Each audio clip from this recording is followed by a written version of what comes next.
Assalamualaikum warahmatullahi wabarakatuh. Kali ini saya dan teman-teman akan membahas materi tentang report text. Nama kelompok kami adalah Sunshine.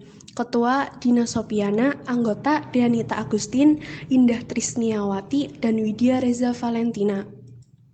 Oke, kita ke definisi report text. Report text merupakan sebuah teks yang menghadirkan informasi tentang suatu hal secara apa adanya.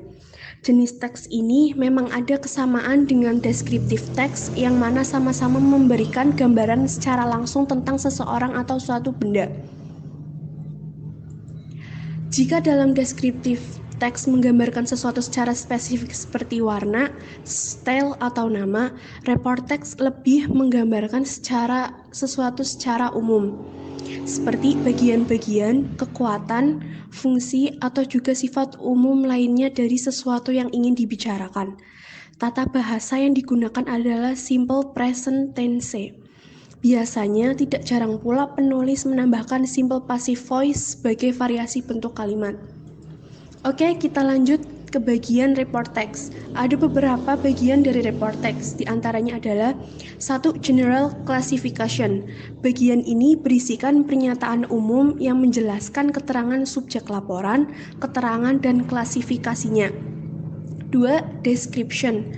Bagian kedua dari report text ini umumnya memberikan gambaran fenomena atau situasi yang terjadi, baik bagian-bagiannya, sifat, kebiasaan, atau tingkah lakunya. Pada intinya, bagian ini menjabarkan klasifikasi yang disajikan secara ilmiah. Tujuan report text. Tujuan komunikatif pada report text yakni untuk menggambarkan tentang sesuatu secara apa adanya yang merupakan sebuah hasil observasi atau penelitian dan analisa secara sistematis. Intinya, text report berisi berbagai fakta-fakta sebuah objek yang bisa dibuktikan secara ilmiah. Jadi, memberi deskripsi mengenai sebuah objek. Ciri-ciri report text. 1. Berisikan berbagai fakta-fakta ilmiah. 2. Judulnya akan terlihat secara umum. 3. Disertai sebuah gambar dan data statistik. 4. Menggunakan suatu pola kalimat simple present tense. 5. Menggunakan kata benda yang umum atau general nouns. 6. Menggunakan sebuah kata kerja yang umum. 7. Menggunakan sebuah kata kerja yang saling berhubungan atau relating verbs. 8. Terdiri dari sebuah objek yang ditambah objek tentang alam lainnya. 9. Menjelaskan berbagai kelompok atau aspek umum, bukan individu secara khusus. 10. Menggunakan conditional logical conjunction seperti when, so, dan lain-lain. Jenis-jenis report text. 1. Reference articles. 2. Lectures. 3. Sheer physical articles. 4. Text box. Unsur kebahasaan report text. Yang pertama, general nouns. Suatu benda, baik itu hidup atau mati, yang bersifat secara umum. Coba saja bandingkan antara hunting dogs dengan my dog. Hunting dogs ini bersifat umum, sedangkan my dog ini bersifat khusus. Yang kedua, relating verbs. Dalam sebuah grammar disebut juga dengan linking verb, seperti pada to be, is, are, present, some, look, tasty, dan lain-lain. Yang ketiga, timeless present tense. Salah satu penanda waktu dalam simple present yang menyerupai often, usually, always, dan lain sebagainya.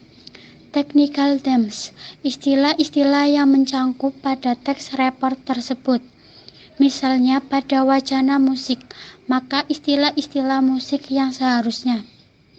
Yang keempat, introducing group or general aspect.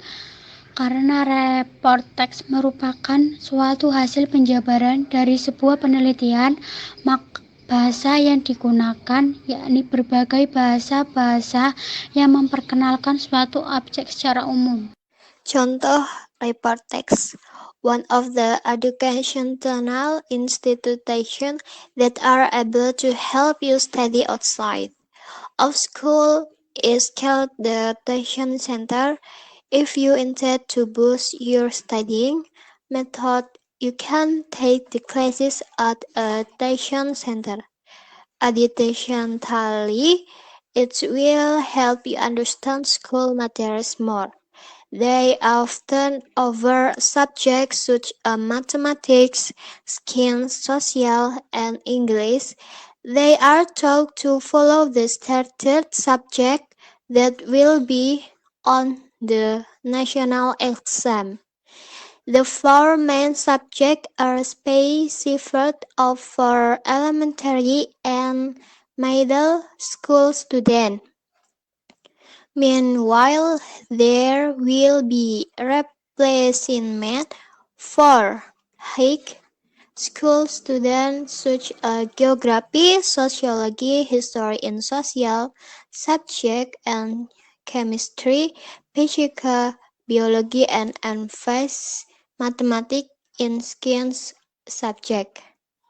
Student communities start their session after school, but some of them often come on the weekend as well.